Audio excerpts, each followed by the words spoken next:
Hi there, I'm Nicole, and this is my politically incorrect space where we could talk about stuff and not really worry so much about this cancel culture or being politically correct. Sometimes I feel it interferes with normal conversation. And I thought, in honor of Martin Luther King Jr. Day, some people also call it Martin Luther King Day, but Martin Luther King Jr. Day, I thought, let me take a look back, honor this courageous man, talk about a few things, talk about some things that we may not have known. And I definitely wanted to recognize this day that is now a federal holiday. And so, let me get into a few things. I do use my phone for some notes, but I'll get right to it, okay? Martin Luther King Day is a federal holiday held on the third Monday of January. It celebrates the life and achievements of Martin Luther King Jr., who is an influential American civil rights leader. He's most well known for his campaigns to end racial segregation on public transportation and for racial equality in the United States. And so Martin Luther King Jr. Day is a public holiday. It is a day off for the general populations, and most schools and businesses are closed. So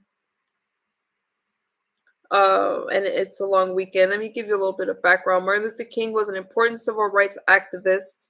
He was a leader in a movement to end racial segregation in the United States. His most famous address was the I Have a Dream speech.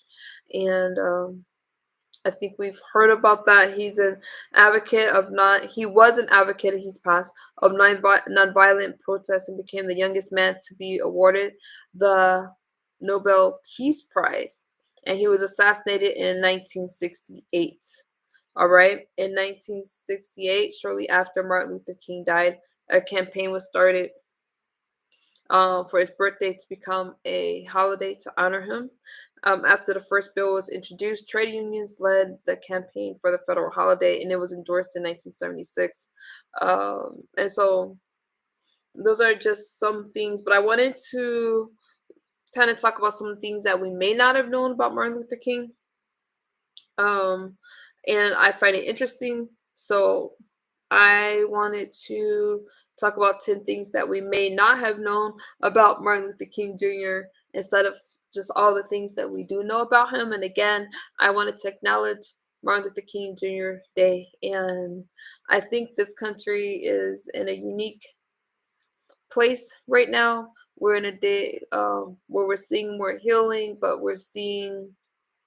um, we're just seeing a lot. I think we're seeing a lot more of acceptance of things, but nevertheless, I definitely wanted to acknowledge a lot of people. I hear it as Martin Luther King Day. I say Martin Luther King Jr. Day. But nevertheless, let me give you 10 things about him. So he's a social activist, 1929 through 1968, and he dedicated his life to nonviolent struggles for justice, peace in the United States. King's leadership played a pivotal role in ending segregation for African Americans and through the Civil Rights Act in 1964, right? So here's the first thing that we may not have known about Martin Luther King. King was born Michael King Jr. on January 15th, 1929. In 1934, his father uh, his father was a pastor at Atlanta's Ebenezer Baptist Church, traveled to Germany, and became inspired by the Protestant Reformation leader Martin Luther. And as a result, King Sr. changed his own name as well as that of his 5-year-old son. So he was born Michael, not Martin, but we know him and his dad. They changed their name to Martin Luther King. So his dad changed his name, and then his son became the junior Martin Luther King Jr., but he was born Michael, right? Just saying. King entered college at the age of 15, and I wanted to talk about like a lot of his successes because I've been hearing some negative things, but I want from people that haven't done people criticizing this person. There's a lot of things that we don't know about him, but he was definitely a unique individual. He entered college at the age of 15. And let me read you the notes that I took from offline. But King was such a gifted student that he skipped grades 9 and 12 before enrolling in 1944 at Morehouse College, the alma mater of his father and maternal grandmother. Although he was son, grandson, and great-grandson of Baptist ministers, King did not intend to follow the family vocation until Morehouse president Benjamin E. Mays, a noted theologian, convinced him otherwise, and King was ordained before graduating college with a degree in sociology. So, number 3, King received his doctorate in systematic theology. Very intelligent man. So after earning his divinity degree from Pennsylvania's Crozer Theological Seminar, King attended graduate school at Boston University, where he received his PhD in 1955. The title of his dissertation was a comparison of the conceptions of God and the thinking of Paul Tillich and Henry Nelson Wyman. Number 4, King's I Have a Dream speech was not his first at the Lincoln Memorial. 6 years before his oration at the March on Washington, King was among the civil rights leader who spoke in the shadow of the great emancipator during the prayer pilgrimage of the Freedom March of May 17, 1957. So this one I had to when I was looking for his first speech, I had to get this from the so my notes are coming from the History Channel, because even though I knew about these events, for me to go into it, the source that I use is from the History Channel. For those of you that for anyone that wants to know. But okay, what was I saying? Okay, so before a crowd estimated at between 15,000 and 30,000, King delivered his first national address on the topic of voting rights. His speech, in which he urged America to give us the ballot, drew strong reviews and positioned him at the forefront of the civil rights leadership. So I just think that was pretty interesting. King was also King was imprisoned nearly 30 times, which is a lot. According to the King Center, the civil rights leader went to jail 29 times. He was arrested for things like civil disobedience, and the charges were just marked out like they just were bogus charges. We know that, but he stood for his cause, and yeah, he was in prison in prison 29 times, and I salute him for the things that he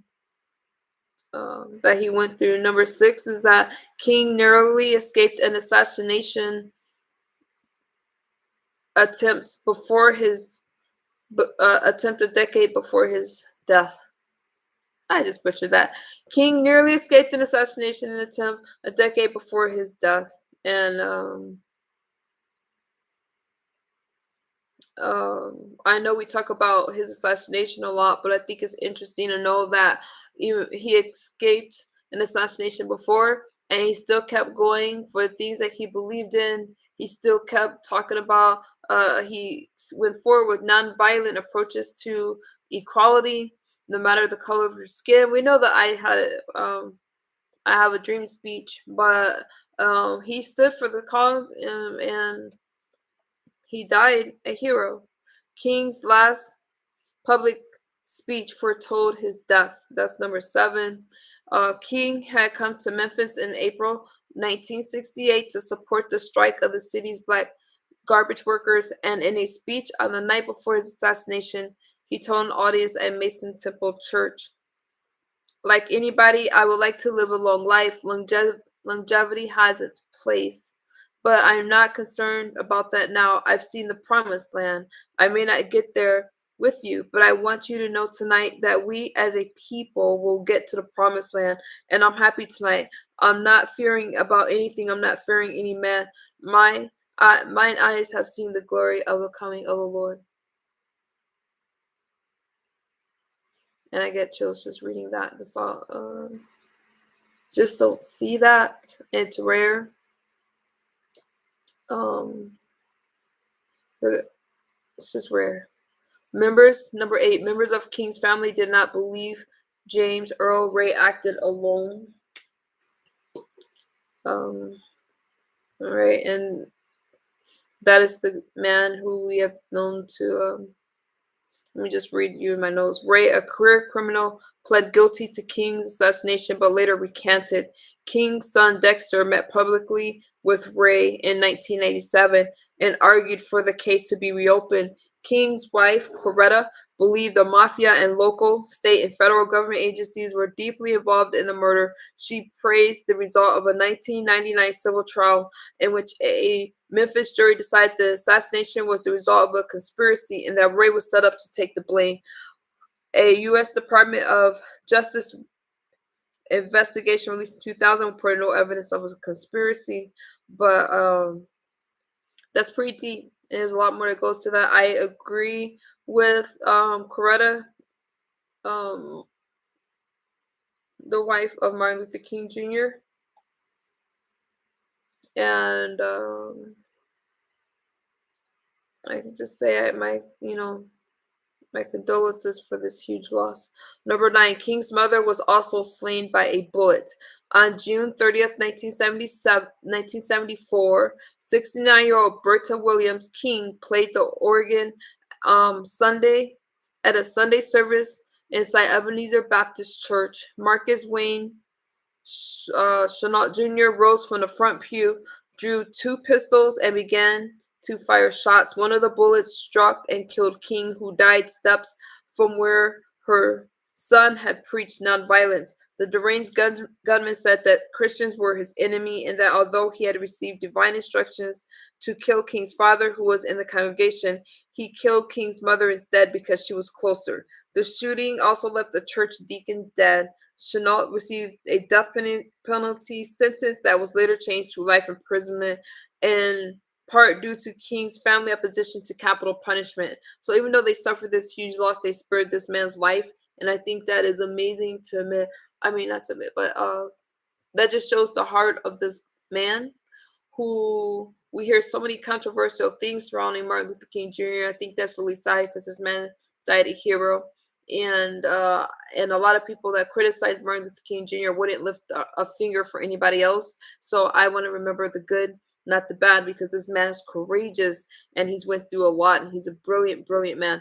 George Washington and Abraham Lincoln are the only other Americans to have had their birthdays observed as a national holiday.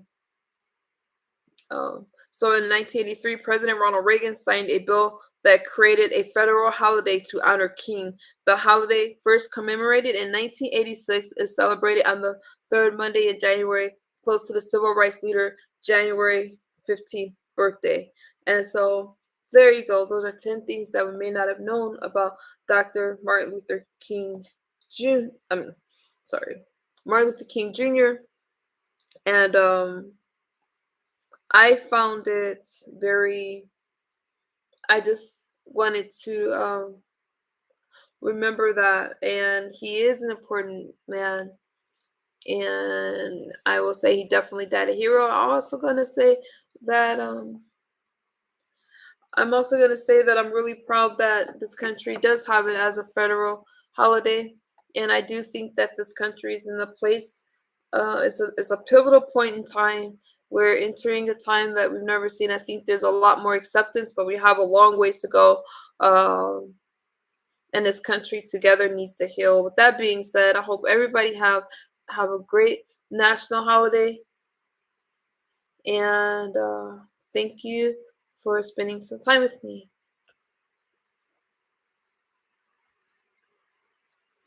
And this is Politically Incorrect, and I will be with y'all soon. Bye bye.